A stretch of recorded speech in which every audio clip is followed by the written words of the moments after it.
الجزء الثاني من المنتدى. والآن فقد أعطت رئيسة مكتب إدارة الجلسات الفرصة لأحد الولاة وهو والي ولاية كانم حسن تراب، فبدأت الأعمال بالفعل. وكما تشاهدون أن والي ولاية كانم قد تداخل بمداخلاته. نتابع ذلك. Concevoir sa dissolution ou son interruption, même temporaire par les époux. Article 189, alinéa 2. Pour le Conseil supérieur des affaires islamiques, j'ai dit 2. La reconnaissance d'un enfant naturel est contraire aux pratiques musulmanes. Et il est impossible de lui reconnaître les droits que les enfants légitimes. Article 131. Les fiançailles telles que décrites dans le Code des personnes et de la famille n'est pas acceptée par l'islam. Donc, article 137, alinéa 2 et 3. Pour le gouvernement. C'est le gouverneur, si vous pouvez faire une proposition par rapport au code de la famille, parce qu'on n'a pas le temps, franchement. Mais 3 minutes, dites-nous, il faut une lecture, il faut par le gouvernement ou par l'Assemblée, comme ça, on va avancer vite. Mais je dois citer le 2 pour le EGG, la direction de l'action sociale, si vous me permettez. C'est des informations importantes. Oui, mais la commission qui va travailler sur ça, elle va regarder tous ces détails. Donc vous nous dites, est-ce que vous proposez que ça revienne au gouvernement pour une relecture, ou bien que l'Assemblée, parce qu'il y a 2 tendances hier. Mais donc, permettez-moi de dire quelque chose d'important. Les 30 réserves dont je viens de citer, il y a eu un atelier qui a été organisé à Darda du 22 au 24 en 2009. Cet atelier a permis de lever 11 réserves, donc il reste 19. Voilà, mais s'il vous plaît, vraiment n'entrez pas dans les détails. Parce que là, le comité, que ce soit à l'Assemblée nationale ou bien si ça revient à relecture, va essayer de regarder tout ça. Bon, je vous remets le document. Voilà. Je vous remets le document en ce qui concerne. Merci. Je viens maintenant. Pour ce qui concerne la jeunesse, le Tchad a adhéré à la Charte africaine de la jeunesse. Le président de la République a ratifié la Charte africaine de la jeunesse par la loi numéro 011 /PR/2008 du 6 juin 2008. Qu'est-ce que la Charte africaine de la jeunesse dit? Jeune. Il faut qu'à partir d'aujourd'hui, nous reconnaissions qui est jeune, qui n'est pas jeune. La Charte dit jeune, au fin de la présente Charte, signifie toute personne âgée de 15 à 35 ans. Donc, le jeune, c'est celui qui est situé dans la fourchette 15 et 35 ans. Donc, il faut que le CNCJ, le prochain CNCJ, soit mis en place par rapport à cette tranche d'âge-là. Il faut qu'on soit honnête. Parce qu'il y a des gens qui ont 40 ans qui se considèrent jeunes, alors qu'ils ne le sont pas. Mais je voudrais conseiller à mes petits frères. Vous savez, on ne peut pas s'élever un jour et dire qu'on veut occuper des postes de responsabilité ou des fonctions aussi importantes. Nos papas qui sont devant nous, nos aînés qui sont devant nous, ils ont été, c'est-à-dire, tractés par des gens. Et progressivement, nous autres également, nous avons été tractés par nos papas et nos aînés qui sont là.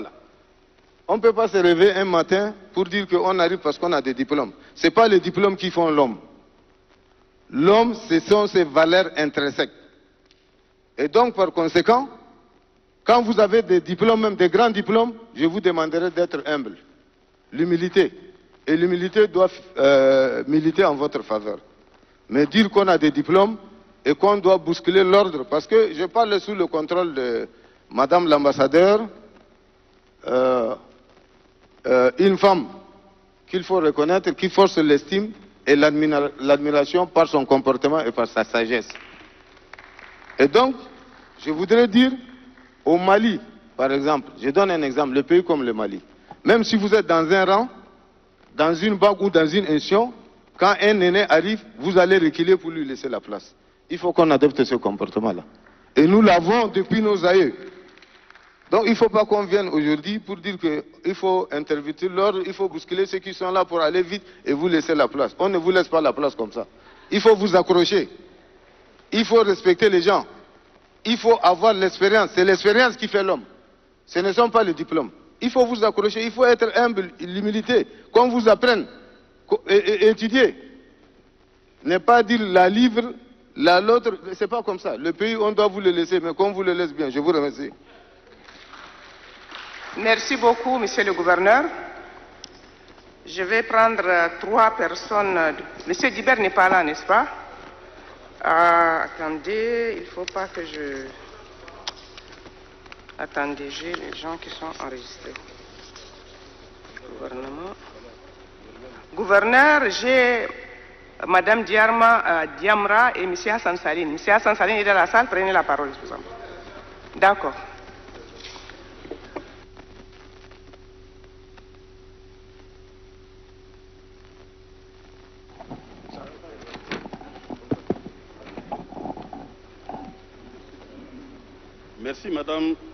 Merci madame de m'avoir passé la parole. Je voudrais intervenir sur la réforme judiciaire. Je veux parler de la CRIEF, la Cour de répression des infractions économiques et financières. Je me rappelle bien, au premier forum, nous avons intervenu pour dire qu'il faudrait qu'elle soit mise en place, ne serait-ce que pour dissuader ceux qui détournent les biens de l'État. Je pense que je reste sur ma position et beaucoup ont intervenu en ce sens. Il faudrait vraiment qu'elle soit mise en place. 2, le code de la famille. Ça fait plus de 20 ans qu'on entend parler du code de la famille. Est-ce que les gens veulent travailler ou ils ne veulent pas travailler? Qu'est-ce qui est insurmontable dans ce pays-là? On est capable de tout faire.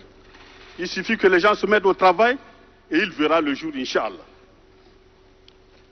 Le chef de l'État, dans son discours, avait dit qu'aucun tabou, aucun sujet n'est tabou. Je me réfère donc à son discours pour dire tout simplement que les routes du Tchad participent pour presque 10 à 12% du produit intérieur brut. Nous ne pouvons donc pas négliger cet aspect-là. Aujourd'hui, qu'est-ce qu'on constate?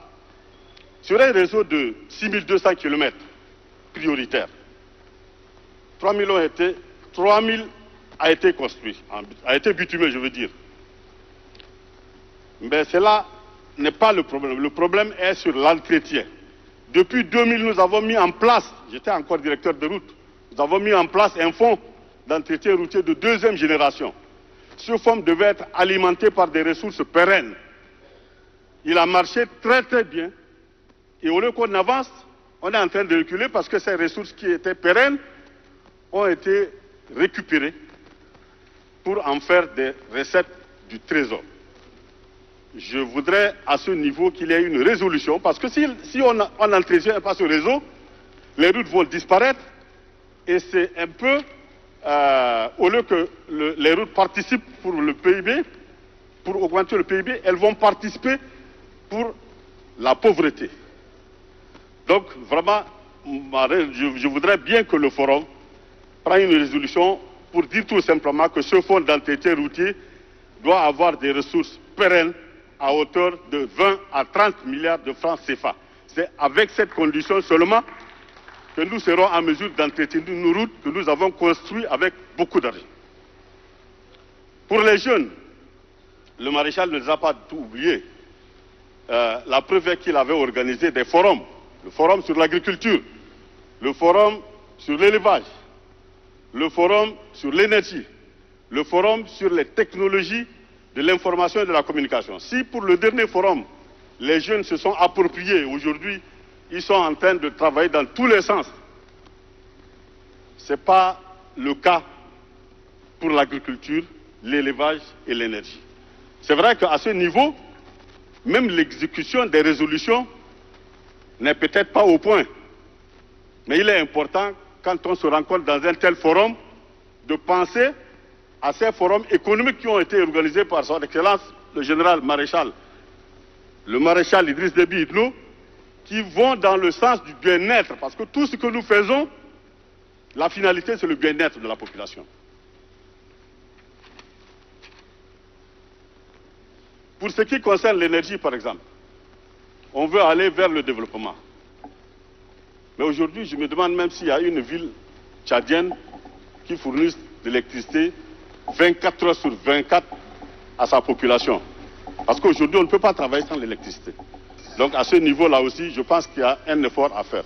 Je vous remercie. Merci beaucoup, gouverneur Hassan Salim. Est-ce que la gouverneure Diamra Betongar est là? Elle n'est pas là.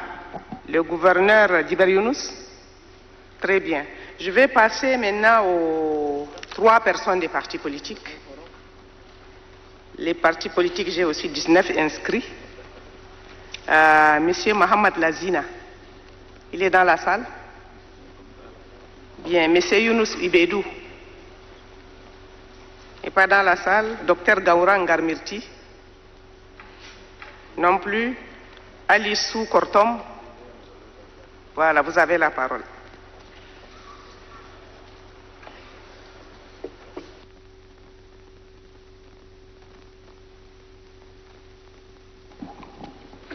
Merci, madame. J'interviens au nom du parti URD. C'est avec intérêt que nous avons suivi toutes les interventions au cours de ce forum. Malheureusement, toutes les communications jusque-là faites n'ont visé que les postes. J'entends les postes de responsabilité. Ceux existants et ceux qui sont à créer.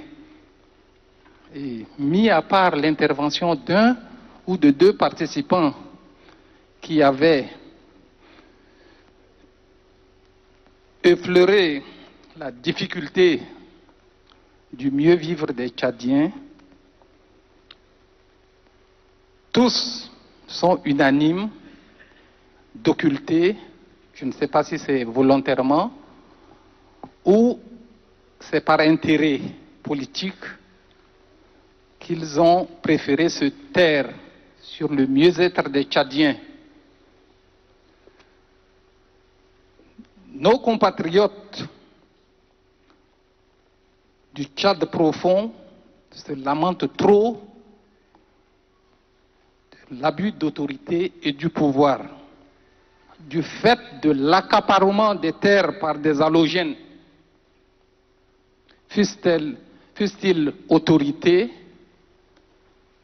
administratives, politiques ou traditionnelles. Ces derniers se livrent à une occupation que je qualifierais d'anarchique des terres sur des grands espaces. La plus petite superficie se situerait aux alentours de 10 à 20 hectares. On se demande bien quels sont les moyens dont ces autorités disposent pour mettre en valeur cette surface aussi importante. Nous demandons avec insistance que le Forum prenne une résolution pour permettre aux juges d'arrêter ce phénomène d'occupation des terres, aussi bien en milieu rural qu'urbain, et permettre aux services des cadastres de mieux planifier la gestion des terres. Le second point et dernier point de notre intervention vise la déportation des jeunes vers la partie septentrionale du pays. Le phénomène persiste et s'amplifie, mais personne n'en parle. Est-ce à dessein? La consolidation de la paix, de l'unité nationale et de la stabilité passe par la résolution de ce comportement. Qui de nous ici présents dans cette salle accepterait qu'on lui arrache sa femme et ses progénitures au motif de les mettre au travail dans un champ de sésame? C'est le lieu de demander aux nouveaux producteurs de sésame que s'ils ont la capacité financière de faire des grands champs, qu'ils aient également la possibilité de mettre à côté des ressources humaines nécessaires pour l'exploitation de leur champ. Et ce n'est pas compter sur la main-d'œuvre d'à côté, et surtout pas sur les enfants.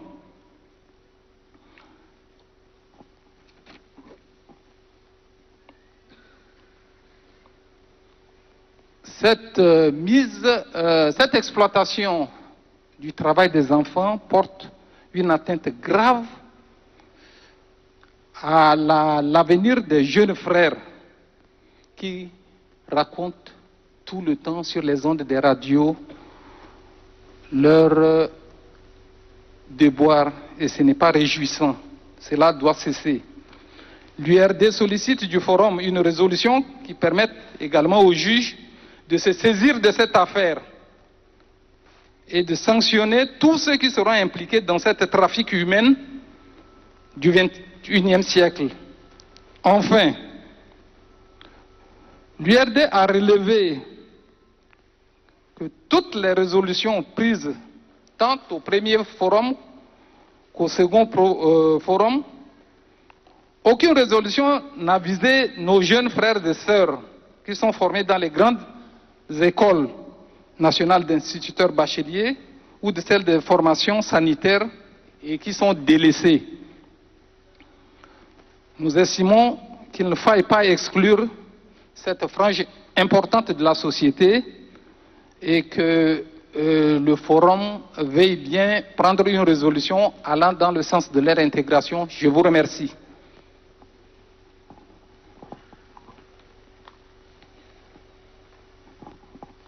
Merci beaucoup. La parole est à M. Bergué Thiegui, fidèle du PPRDT. Est-ce qu'il est dans la salle? Il n'est pas là. Ahmed Keïta de PDI.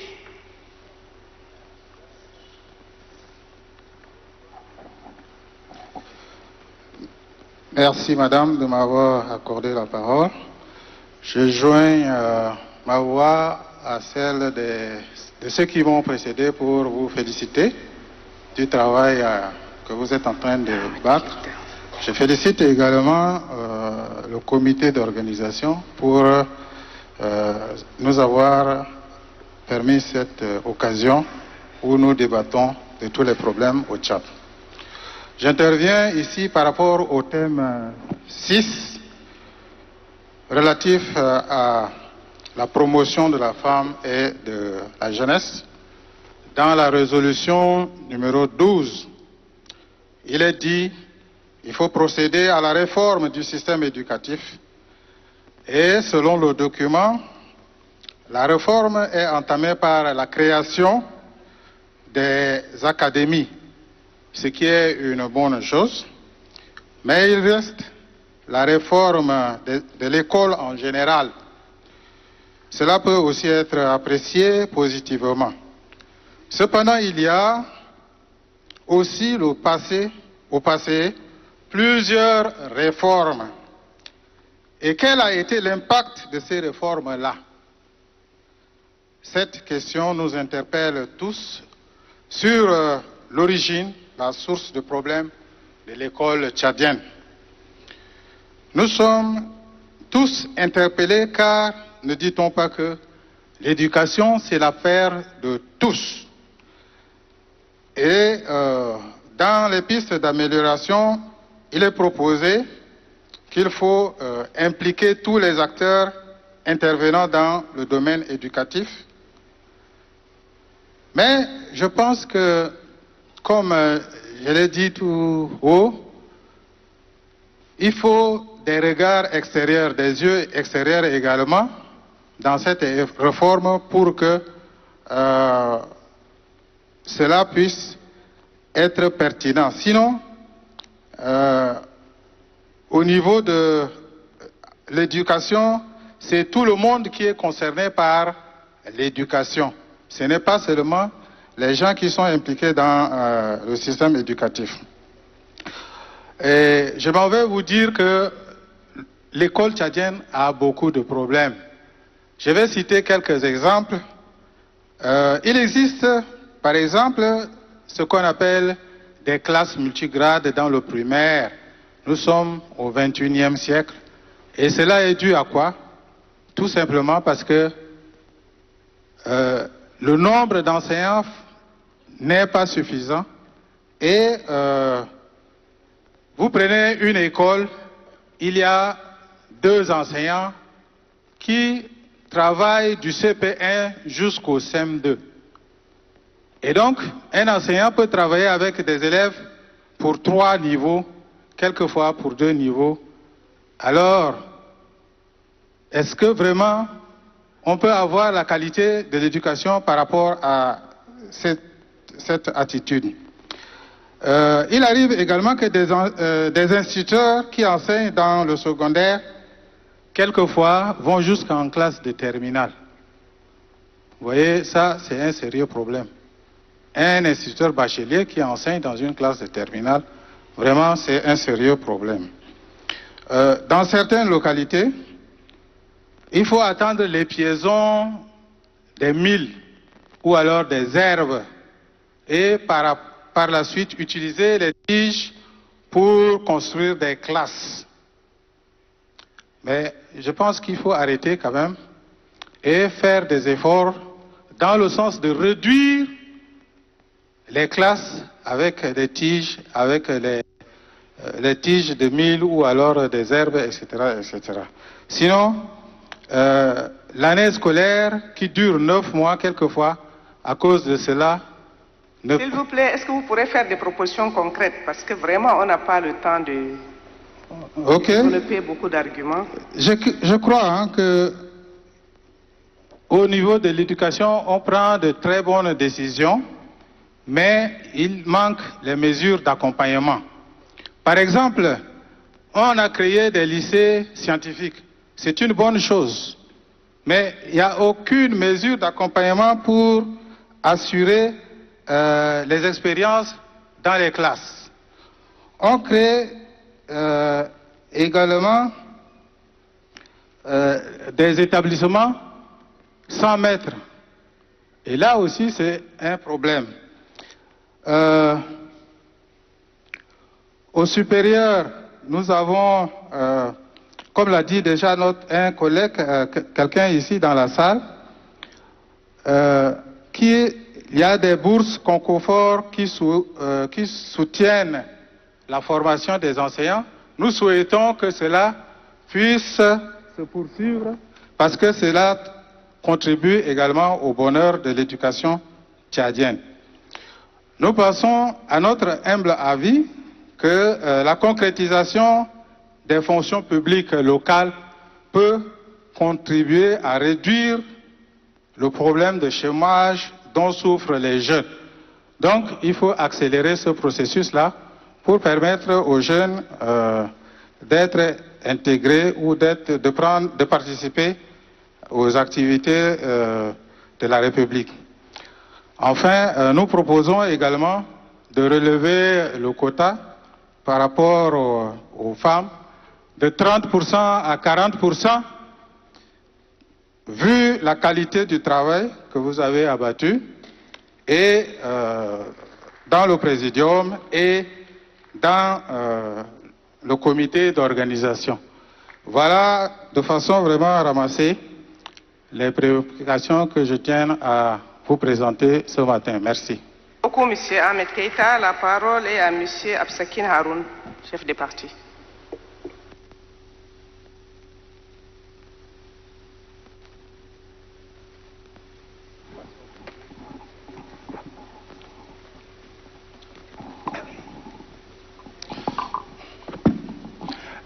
Merci Madame la Présidente. Depuis hier, j'attends prendre la parole, mais compte tenu du nombre de gens inscrits, beaucoup de gens n'ont pas pris la parole maintenant. Merci. Donc je voudrais simplement intervenir sur 2 aspects. L'un, la réforme judiciaire, et l'autre, la promotion de la femme. Bon, pour la réforme judiciaire, je propose simplement que les résolutions prises soient transformées en recommandations. Et pour la promotion de la femme, vous savez que la promotion de la femme demande une éducation de qualité. Pour que la femme ait sa place au milieu ou au développement de ce pays, nous avons voulu à ce que les acteurs que nous sommes sur ces assises, nous avons partagé des points de vue cohérents et harmonieux afin qu'on puisse transmettre les messages ou bien mettre dans des résolutions un peu convenables. Troisièmement, Madame, je voudrais simplement parler des inondations. Hier, M. le maire a voulu donner une information très importante par rapport aux inondations. Les inondations ne concernent pas seulement N'Djamena, mais à raison de fortes pluviométries ces derniers temps, beaucoup de provinces ont été inondées. Par exemple, si je prends les Bata, par exemple, il y a des cris qui se sont soulevés, mais il faudrait que l'État pense un peu à ça. Je voudrais simplement parler aussi de la jeunesse. Vous savez, la jeunesse est le fer de lance de toute nation. Mais l'exemple le plus frappant au Tchad, surtout les jeunes, veulent tout et tout de suite. Donc si simplement les jeunes peuvent suivre ou bien copier l'exemple que le conseil que tout à l'heure le gouverneur Terab a dit, ça serait une bonne chose. Et ce n'est pas ça le problème. Il y a un autre problème qui concerne la jeunesse. 10 jeunes ici, c'est une personne qui a plus de 25 ans, qui vit encore chez ses parents. Bon, aujourd'hui, les jeunes se sont confrontés à des problèmes d'ordre sécuritaire, alimentaire, éducatif. Les jeunes aujourd'hui veulent à ce qu'on améliore leur académie. Faites-nous des propositions, s'il vous plaît. Vraiment, oui. On a un problème de temps. Voilà, merci beaucoup. Je voudrais encore se prier, si vous me permettez. Je vais encore parler des enseignants. Il y avait beaucoup des écoles, mais des écoles ne sont pas construites. Ils sont construits à des villes provisoires, surtout des sécours, où à un temps record, les écoles là disparaissent. Donc maintenant, si l'État peut faire des efforts afin qu'il puisse construire des écoles et former, intégrer les enseignants. Je vous remercie. Merci beaucoup. Merci beaucoup, M. Absekin Haroun. Donc, je passe maintenant à une autre corporation. Les personnes ressources, il y a 34 qui se sont inscrits. Je donne la parole à 3 et ensuite on continue avec les tours. Donc, je donne la parole à M. Hassan Adoum Bakhit. Il est dans la salle? Hassan Adoum Bakhit n'est pas dans la salle. M. Hassan Sila Bakari? Si, Hassan Adoum Nera. Hassan Adoum Bakhit. Personne ressource. C'est lui, oui.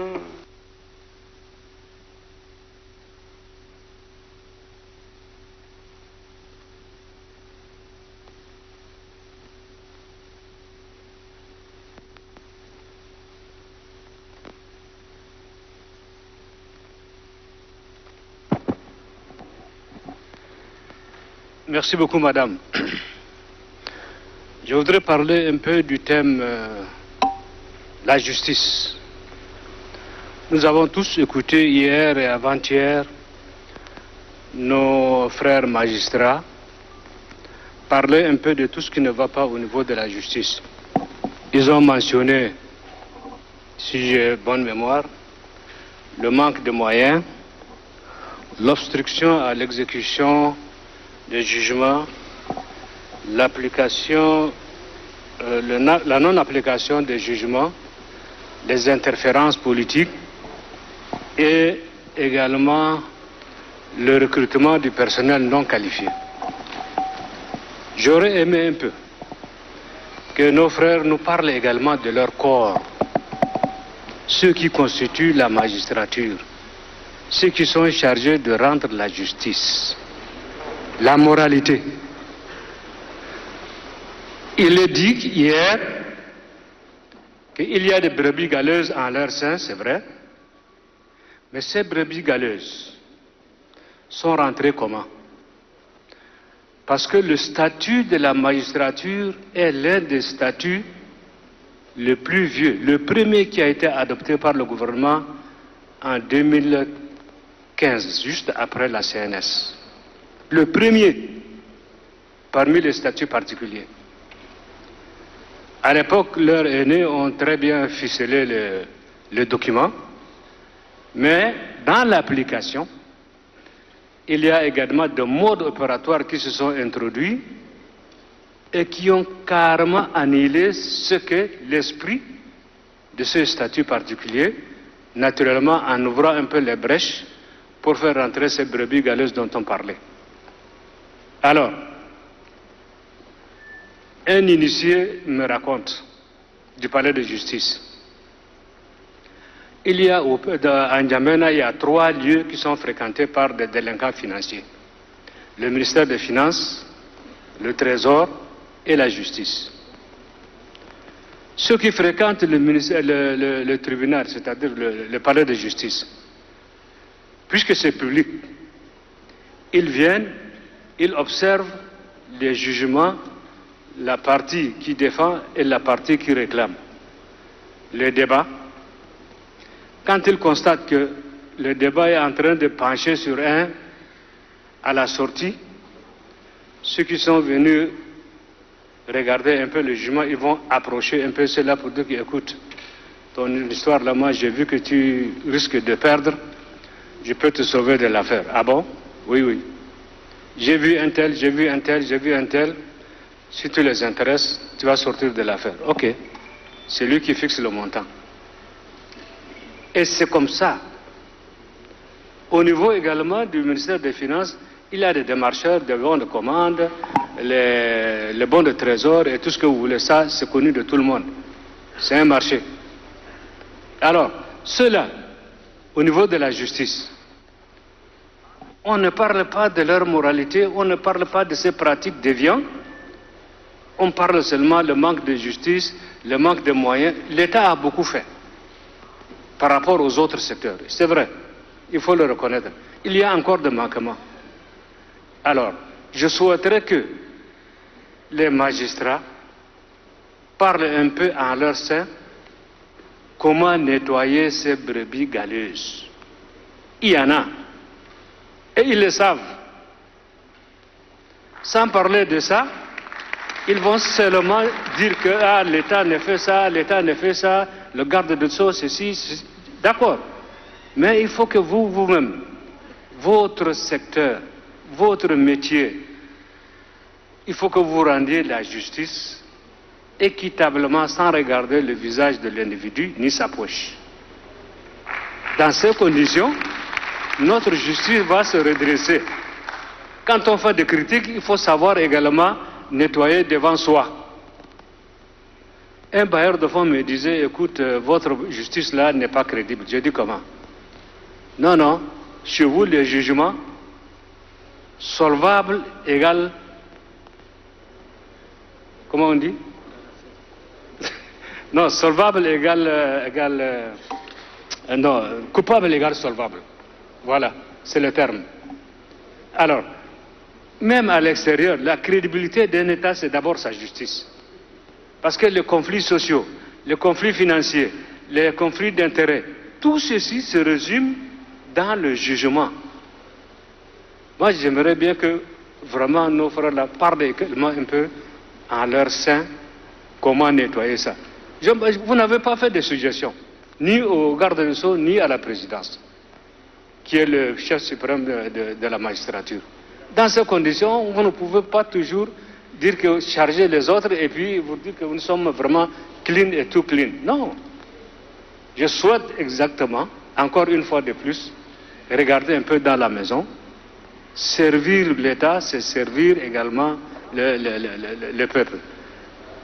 Hier, on avait parlé des jugements qui n'ont pas été payés par l'État. Je suis sceptique. Parce que tous ces jugements rendus, si on regarde au peigne fin, c'est des jugements vraiment, je dirais, bon, il faut naturellement faire un audit avant de procéder au paiement. Parce que c'est des jugements complaisants. C'est le terme que vraiment vous m'excuserez. Et puis un sage me dit, écoutez, mon fils ou mon frère, dans la vie, il faut éviter d'avoir des problèmes avec un juge, avec un policier ou avec un gendarme. Moi, je pense que ça aussi, ça doit réfléchir à quelqu'un qui vous dit que quand dans ces conditions-là, vaut mieux ne pas avoir de problème, laisser l'affaire passer comme ça. Merci beaucoup, madame. Je pense que cette réflexion est utile. Merci beaucoup, parrain. Vous avez observé que je ne lui ai pas coupé la parole parce que c'est mon parrain. Il a guidé mes jeunes pas quand j'étais directrice du plan. Merci, M. Hassanadou Mbahid. Je vais à présent passer la parole à Irénée Bekoy Doumdé. Il s'est enregistré dans les personnes ressources. Il semble que c'est le président de l'ordre des architectes, enfin membre de l'ordre national des architectes. Est-ce qu'il est dans la salle? Il est là? Ok. En fait, je rappelle que je suis le secrétaire général de l'ordre national des architectes. Merci Madame la Présidente pour la parole accordée. C'est depuis hier que je voulais réagir. En tout cas, sur les thèmes précédents, malheureusement, on n'a pas eu l'occasion. Mais sur les deux thèmes présentés, surtout sur la réforme judiciaire. Il était que la résolution 6 parlait donc du statut. Bon, en fait, la réforme donc du code foncier. Il était clairement mentionné que 80% aujourd'hui des affaires en justice relèvent du foncier. On a tendance dans cette situation à penser que cela relève peut-être des autorités, c'est-à-dire du politique, mais on oublie fondamentalement que toutes ces questions tournent autour du technicien. Je m'explique. Aujourd'hui, tous les problèmes fonciers qu'on rencontre, prenons seulement la ville de N'Djamena, lesquels qui font les découpages tout autour de la ville de N'Djamena. Il se pose un sérieux problème. Nous avons des gens qui ne sont pas concernés dans ce domaine-là, qui font le travail. Aujourd'hui, lorsque vous prenez le premier technicien responsable d'une ville, c'est un urbaniste. Après l'urbaniste, vous avez les architectes, les ingénieurs et tout ce beau monde qui tourne autour. Nous nous sommes rendus compte que ici, nous ne parlons pas et pratiquement pas de techniciens qui sont concernés par l'espace. Donc, c'est-à-dire le foncier touche d'abord fondamentalement ceux qui sont en charge, ceux qui aménagent le foncier, ceux qui aménagent l'espace.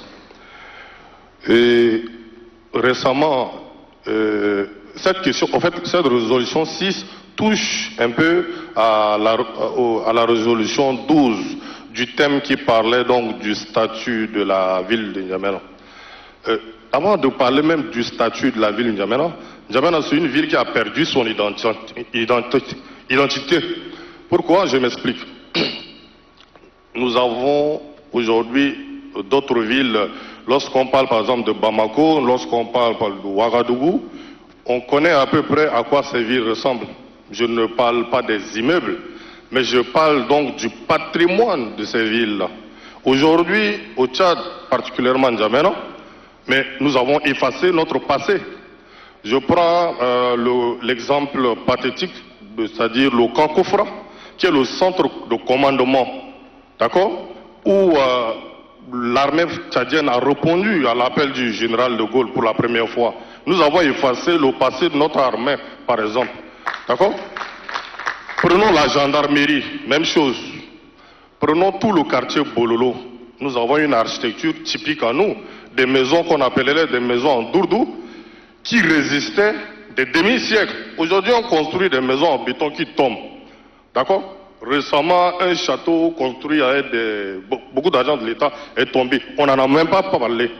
Qui a fait ça? Qui est responsable de ça? On n'en a pas parlé. Généralement, le politique a tendance à tout centrer sur lui et d'oublier le technicien.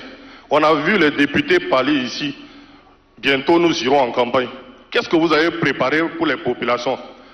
Vous allez arriver là-bas, vous leur direz, nous vous apporterons de l'eau, nous vous apporterons de l'électricité. Mais comment? Mais donnez la possibilité aux techniciens de réfléchir pour vous. D'accord? Et pour ça, nous proposons une des résolutions sur donc, un observatoire sur la conservation et la restauration du patrimoine architectural tchadien.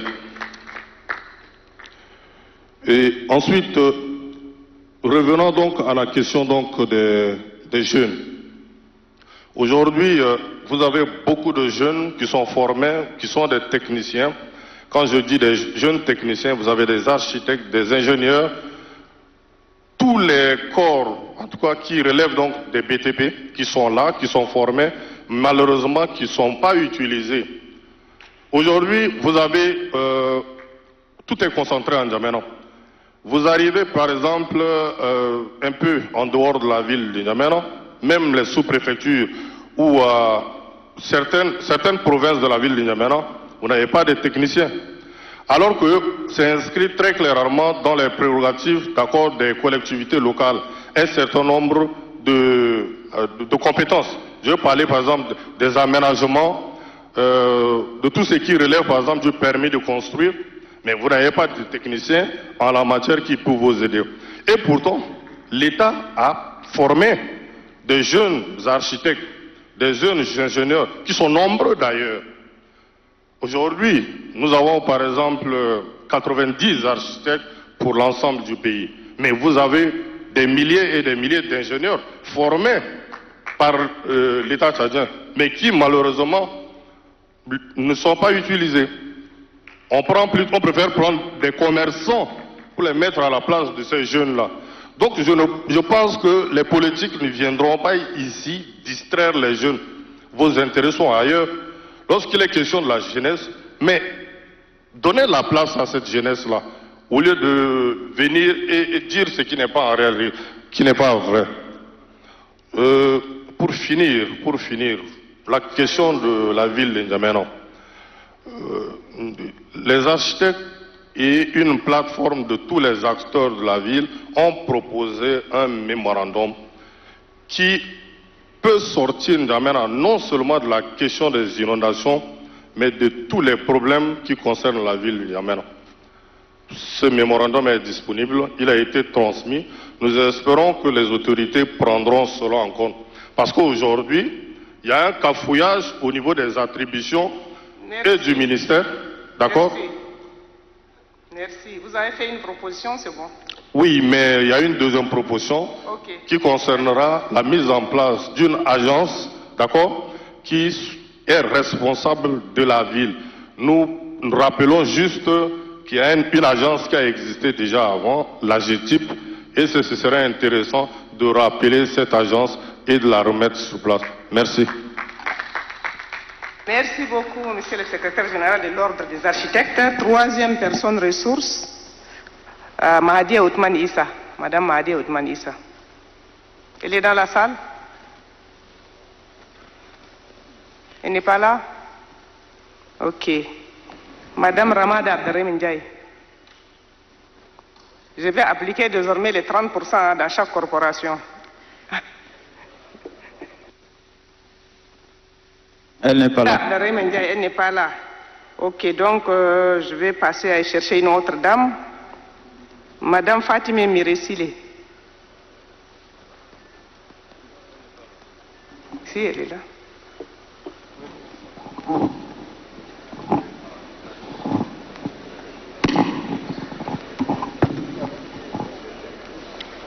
Merci Madame la Présidente de m'avoir accordé la parole. Toutes mes préoccupations sont prises en compte par l'Assemblée, mais m'empêchent d'appuyer quelques sujets. Moi, je vais apporter ma contribution sur la reprise des missions du collège de contrôle et de surveillance des revenus pétroliers.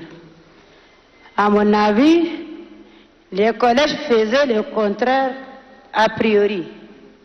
Sa mission ne peut pas être transformée au cours de compte qui est une institution supérieure de contrôle externe et a posteriori. Il s'agit de renforcer les contrôles a priori comme le contrôle financier, les trésors d'une part, et rétablir le cours de compte conformément à nos engagements régionaux et internationaux. S'agissant de l'autonomisation de la femme, nous ne cessons de saluer les efforts déjà réalisés. Cependant, je profite de cette occasion pour plaider la parité dans les fonctions nominatives et électives pour que les femmes puissent participer au développement de notre pays au même titre que les hommes. Pour finir, au sujet de la jeunesse, mes préoccupations sont prises en compte par l'Assemblée, comme je venais de le dire, mais j'appuie l'âge de 35 à 40, puisque c'est un âge mûr. Je vous remercie.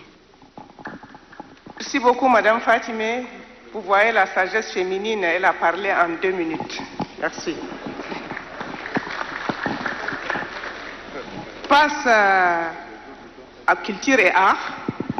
Donc j'ai donné hier la parole à Madame Maria Marumbila, donc je vais donner à Monsieur Kouma Guéen Abias.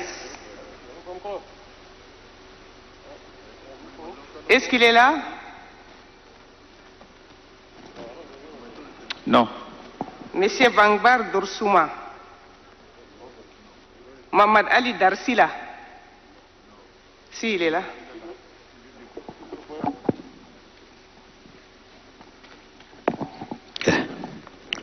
بسم الله الرحمن الرحيم. السلام عليكم ورحمة الله.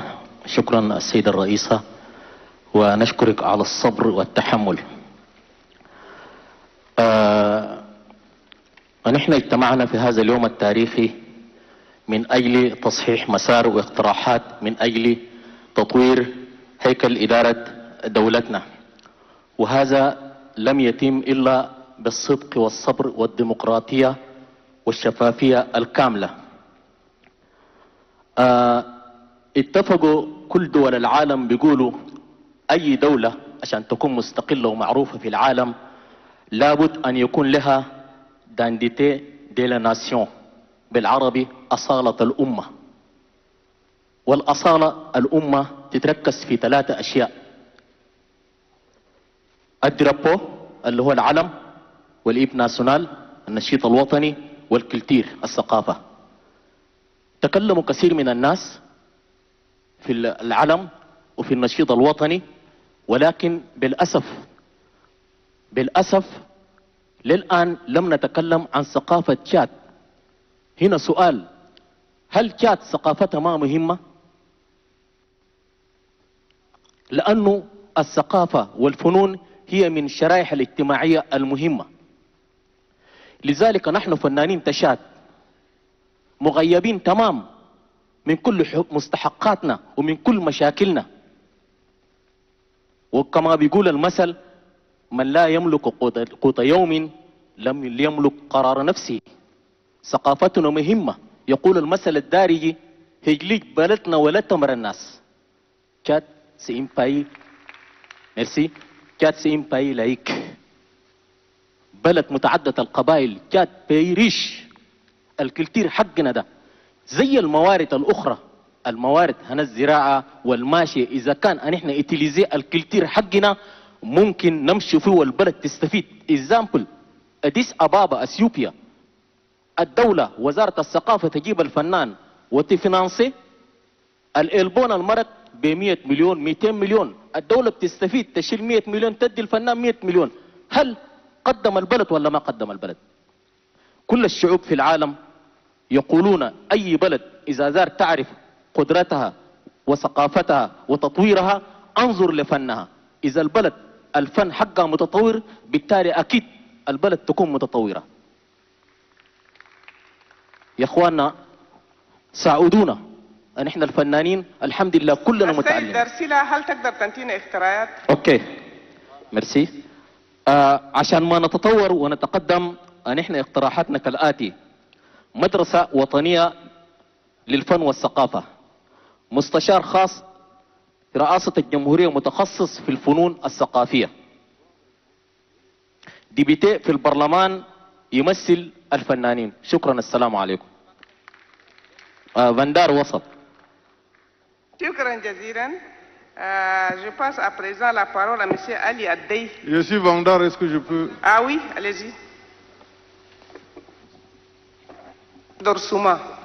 Oui, merci Madame la Présidente. Je dis encore une fois merci d'avoir invité pour cette fois-ci officiellement les professionnels des arts et de la culture, chose que souvent on est oublié.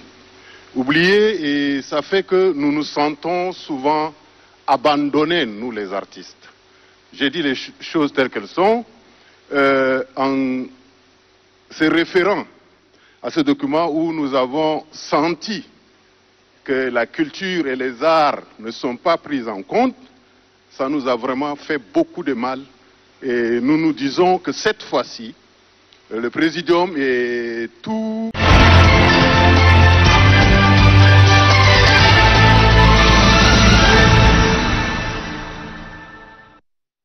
culturelle et artistique. Nos enfants, nos frères, nos jeunes frères ne vont plus vers les villages pour se rapprocher de leur culture, de leur tradition, connaître pourquoi leurs grands-parents étaient des cultivateurs, étaient des nomades, etc. Ceci a été abandonné pour la ville. Vous allez constater avec nous que la culture doit avoir sa place partout, car c'est un outil, je dis bien c'est un outil d'union, c'est un outil de développement, c'est un outil qui rassemble la population tchadienne. On ne peut pas abandonner la culture à certains moments pour des raisons politiques. Que nos politiciens mettent la culture au devant de leur campagne, qu'ils mettent l'identité de notre culture au devant de leurs activités. Donnez-nous souvent la parole pour qu'on parle, car il y a beaucoup d'outils qui permettent aux politiciens de s'exprimer à tout moment. Mais les autres corps des métiers, les autres secteurs ne parlent pas, ils agissent. Ils agissent et ils contribuent au développement. Et souvent, ils sont oubliés. Donc, je ne peux pas être plus long, mais je dis merci une fois de nous avoir associés et nous restons convaincus que nos propositions seront prises en compte cette fois-ci et que les artistes puissent avoir leur statut. Aujourd'hui, nous ne pouvons même pas cotiser. Nous ne pouvons même pas prévoir nos retraites parce que nous n'avons pas un statut, nous naviguons à vue. Or, il y a beaucoup de jeunes, beaucoup de personnes qui pratiquent les arts et la culture comme profession. Aujourd'hui, moi, Vandar, j'ai 36 ans de pratique artistique au Tchad. C'est à l'extérieur que je suis reconnu comme professionnel, pas dans mon pays. C'est dommage. C'est dommage, mais il faut reconnaître le métier de l'artiste en lui donnant son statut, en instituant des institutions comme ce qui permettra aux artistes de pouvoir discuter, de donner leur avis sur un certain nombre de questions liées au développement. Je reste sur le développement. Le reste, ça ne nous intéresse pas. La paix et le développement, l'unité. Je vous en prie. Merci beaucoup, M. Wangara. Je passe la parole à M. Ali Adey. S'il vous plaît, madame, vous m'avez appelé pendant que j'étais sorti pour... C'est qui? Koumagen Abias. C'est ça. Vous avez la parole. Merci, Troisième madame. intervenant. Mon intervention sera axée sur le thème 6 qui traite des questions des femmes et de la jeunesse. Mais je ne voudrais pas parler des femmes ni de la jeunesse parce que ces questions ont fait l'objet de différentes interventions. Je voudrais parler exclusivement de la culture. Et quelques points ont été soulevés hier et qui ont fait l'objet d'un document qui vous a été transmis hier par les représentants des professionnels des arts et de la culture. je voudrais suggérer, Madame la Présidente, que ces différentes propositions fassent l'objet d'un nouveau thème consacré à la promotion des arts, de la culture, de l'artisanat et du tourisme. Et cela pour des raisons diverses. La culture couvre tous les domaines de la vie. La culture a une dimension générale. Et si nous consacrons ce thème, il pourra accueillir toutes les propositions, toutes les résolutions qui concernent la culture. Sinon, nous allons diluer les propositions, nous allons diluer les résolutions visant la culture dans les autres secteurs. Madame la Présidente, il a été constaté que les œuvres étrangères sont beaucoup plus consommées au Tchad.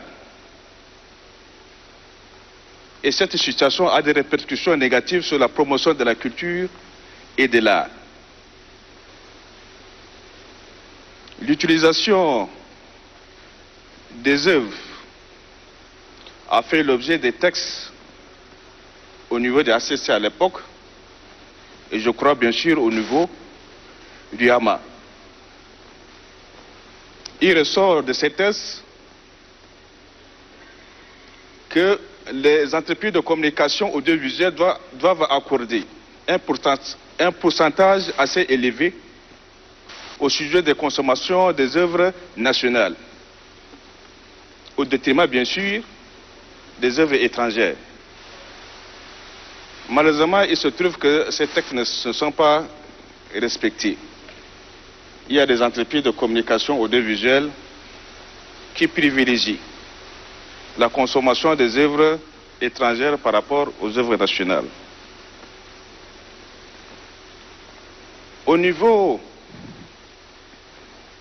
de l'éducation, c'est vrai, le gouvernement a téléphoné un effort en intégrant dans le programme d'éducation, dans le programme de l'enseignement, les œuvres des auteurs de notre pays. Mais cela n'est pas suffisant. S'il y a le ministre de l'Éducation dans cette salle, nous voudrons lui dire s'il peut encore fournir un effort pour intégrer dans le programme d'autres œuvres des Tchadiens. Parce que de plus en plus, nous constatons la production très importante. Faites-nous des propositions, s'il vous plaît, on n'a pas beaucoup de temps. Justement, c'est pourquoi je disais si au niveau de l'éducation nationale, on peut intégrer les ouvrages des Tchadiens encore dans le programme d'enseignement. Nous reconnaissons ce qui se fait au niveau du Centre national des curricula. Les productions, les manières qui sont en train d'être réalisées tiennent compte de nos réalités. À ce sujet précis, en ce qui concerne l'utilisation des œuvres, nous proposons qu'il y ait la mise en place d'une loi qui doit régir l'exploitation des œuvres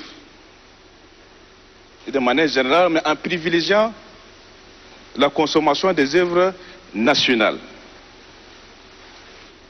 Sinon, si par département nous devons prendre des textes réglementaires, il se pourrait que ces textes réglementaires soient contradictoires et le plus souvent ces textes-là ne sont pas efficaces, donc nous suggérons qu'il y ait donc une loi qui doit réglementer la consommation des œuvres. Nous voudrions reconnaître l'effort que les plus hautes autorités ont fourni pour la création du ministère de la Culture, de l'Artisanat. Ce département a permis, sinon à favoriser le développement de ce secteur.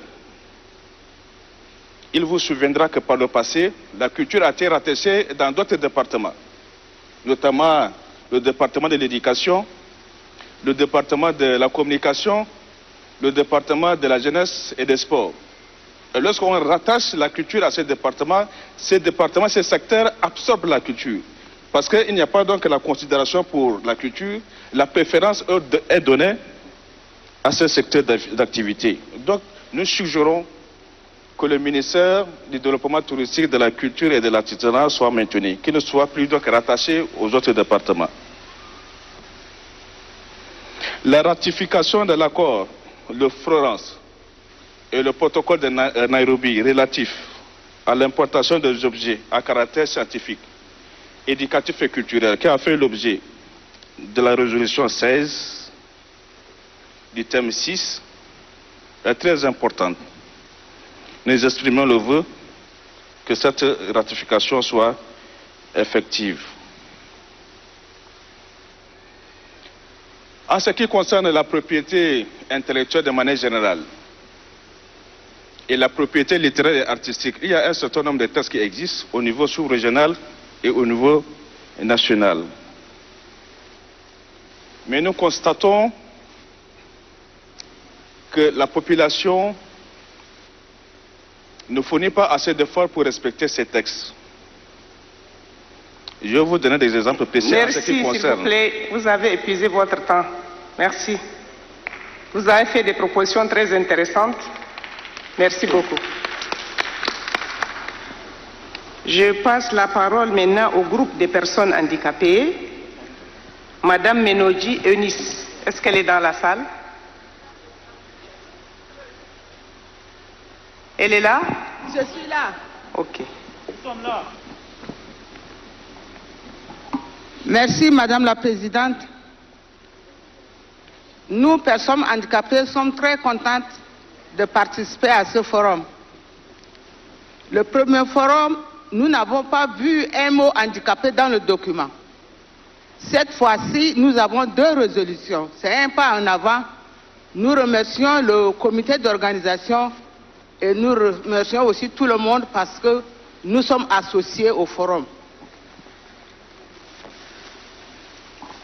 Je parle ici au nom de personnes handicapées et au nom de femmes handicapées particulièrement. Nous, femmes handicapées, nous avons beaucoup de problèmes. Nos problèmes dépassent même nos hommes handicapés. Et nous proposons ici qu'on promouvoie l'éducation des enfants handicapés et particulièrement des filles pour rendre l'éducation inclusive, effective, tout en prenant en charge les enseignants des élèves déficients visuels, auditifs pour leur intégration à la fonction publique. Pourquoi on parle seulement de l'intégration à la fonction publique? Parce que quand les personnes handicapées ont des diplômes et qu'ils se présentent, il y a un avis de recrutement quelque part et qu'ils se présentent, parfois leur avis est accepté, mais dès qu'ils se présentent, on voit qu'ils sont handicapés, on dit non. Nous, on a pensé que vous êtes une personne qui peut faire le travail, mais comme vous êtes handicapé, on ne vous accepte pas. Nous voulons aussi demander qu'on appuie fortement l'autonomisation de la femme handicapée en incluant de manière objective dans le quota réservé aux femmes. Nous demandons aussi l'élaboration des programmes nationaux sur la question du handicap afin de prendre en compte les préoccupations des personnes handicapées dans l'éducation, l'emploi, la santé, la réadaptation, la formation, etc. Nous demandons qu'on appuie les écoles et structures d'enseignement spécialisées existantes. Et nous demandons encore que la question du handicap soit incluse dans le plan national de développement sanitaire. Pour les femmes handicapées, nous avons des problèmes pour la santé maternelle. Et ceci selon les catégories d'handicap. Les femmes handicapées physiques ont leurs problèmes spécifiques. Les femmes handicapées auditives, les femmes handicapées visuelles, nous avons des problèmes dans chaque catégorie d'handicap et nous voudrions que le plan national de développement sanitaire s'en occupe pour nous permettre d'accoucher et de faire des enfants qui ne sont pas des enfants handicapés, mais des enfants qui vont contribuer valablement au développement de ce pays. Nous demandons aussi qu'on nous accorde une attention particulière, et surtout à la situation des personnes handicapées dans les zones rurales. Ici, dans la capitale, nous sommes beaucoup attentionnés par le public, mais nos frères et sœurs handicapés qui vivent dans les provinces, parfois les gens ont honte même de les présenter. C'est difficile qu'elles sortent pour parler de leurs problèmes. Et nous attirons l'attention de tout le monde sur le problème des personnes handicapées dans les zones rurales. Merci, la présidente. Merci beaucoup, madame. Nous vous demandons de nous faire parvenir vos propositions qui sont très pertinentes. Je passe la parole à monsieur Galmaï Moussa. Il est dans la salle? Okay.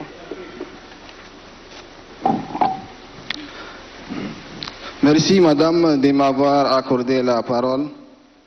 Qu'il me soit permis de parler au nom des personnes handicapées qui n'ont pas eu la chance d'être ici dans la salle. Avant tout propos, permettez-moi, madame la présidente, de faire quelques observations. Si jamais nous aurons à organiser de telles assises nationales inclusives, essayons quand même à ce que le comité d'organisation, le présidium soit inclusif. C'est le Tchad que nous vivons, un Tchad inclusif. D'abord, d'après l'Organisation mondiale de la santé, 15% de la population tchadienne vit avec un handicap. Ce nombre est important. On sait d'avance, 52% de la population tchadienne sont des femmes. Naturellement, les 48% sont les hommes. Mais on n'a pas un pourcentage exact pour les personnes handicapées. On ne connaît pas exactement le nombre handicapés dans notre pays. Pour ce faire, je propose d'inclure la question du handicap via l'outil Washington Group dans le 3e recensement général de la population. La direction des personnes handicapées est rattachée au ministère de l'Action sociale, actuellement au ministère de la Femme. Il vous souviendra que lors du premier forum, les femmes ont revendiqué un département à part entière, quelque chose qui a été concrétisé. Dans la résolution numéro 7, il a été intitulé « Dissocier les volets affaires sociales et solidarité nationale du ministère en charge de la femme et de la famille ». Quelque chose qui a été concrétisé avec le remaniement gouvernemental du 14 juillet 2020. Maintenant, la direction des personnes handicapées est détachée du ministère de la Femme. Ça veut dire qu'elle est rattachée au ministère de la Santé publique et de la Solidarité nationale. À notre grande surprise, cette direction est maintenue au ministère de la Femme. Est-ce que c'est le ministère de la Santé qui a rejeté la direction des personnes handicapées, ou bien est-ce que c'est le ministère de la Femme qui a voulu maintenir la direction des personnes handicapées? Nous avons crié et décrié le détachement de cette direction. Pourquoi? Parce que quand il s'agit des droits, le ministère de la Femme, il revient toujours vers les femmes et les enfants. Quand il est question de la charité, on fait appel aux personnes handicapées. Par exemple, s'il y a un don qui vient de l'Arabie Saoudite ou bien de la Turquie, on appelle les personnes handicapées pour leur distribuer des morceaux de viande, des coraux de sucre. Qui vous a dit que les personnes handicapées ont faim? Dans l'article 13 de la Constitution dispose: les Tchadiens de deux sexes ont les mêmes droits et les mêmes devoirs, ils sont égaux devant la loi. Je sais que le maréchal du Tchad est en train de nous suivre. Nous lui soumettons notre souhait de voir naître un département ministériel dédié exclusivement à la question du handicap. Nous lui demandons aussi de mettre au cœur de sa politique la question du handicap. Nous devons aussi être reconnaissants. Nous devons aussi être reconnaissants vis-à-vis du gouvernement. Il y a des textes nationaux et internationaux qui ont été ratifiés. Le décret d'application de la loi 007 portant protection des personnes handicapées a été signé le 11 septembre 2019. Vraiment, c'est un pas.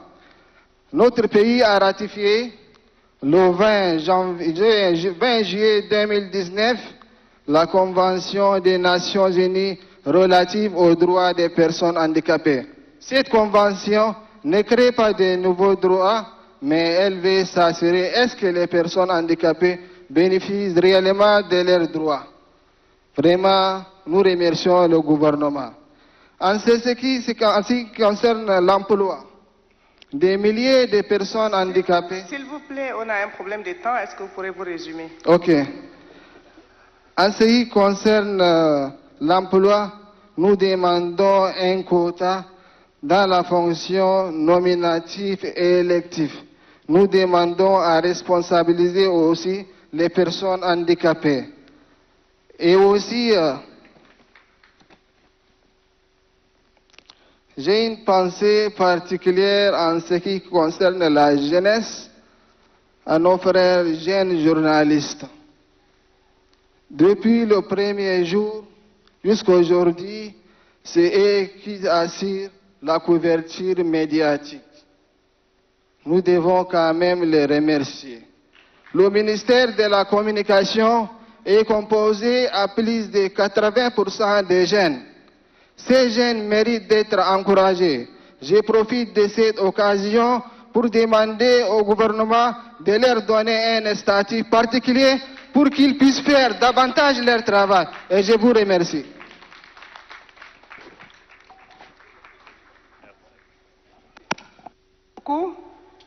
Merci beaucoup, M. Galmaï Moussa. Dernier intervenant du groupe des handicapés, M. Mbaïla Sem Gérard. Il est là? N'est pas là? Maït Elsem Séverin? Ah, il est là. Ok. Merci. Merci, Madame la Présidente.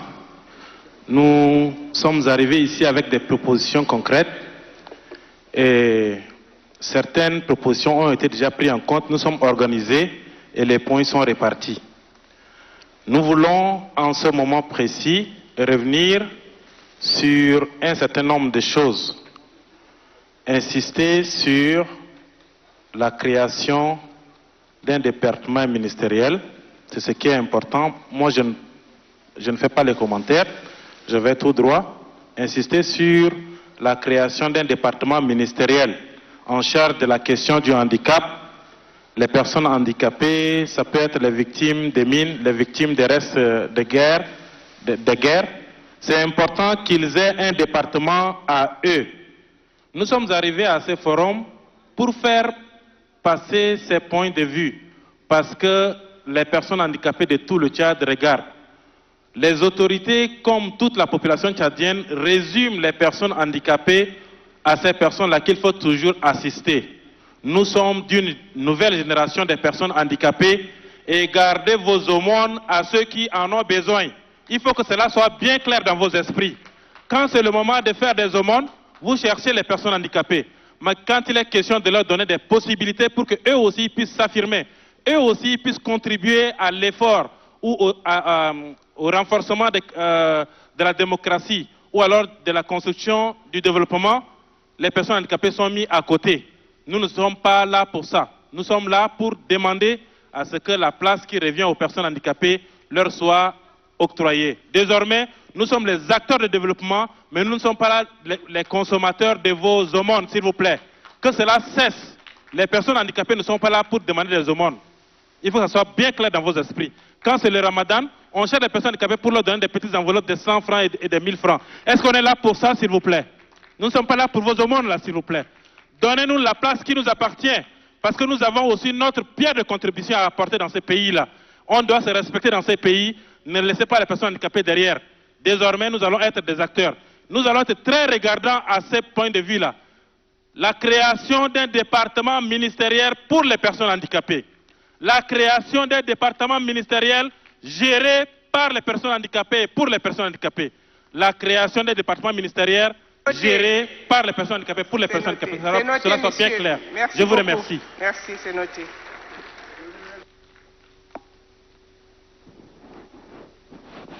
Je vais passer maintenant au groupe des ADH et ONG. Je vais passer la parole à M. Clément Abaï Fouta. Il est dans la salle.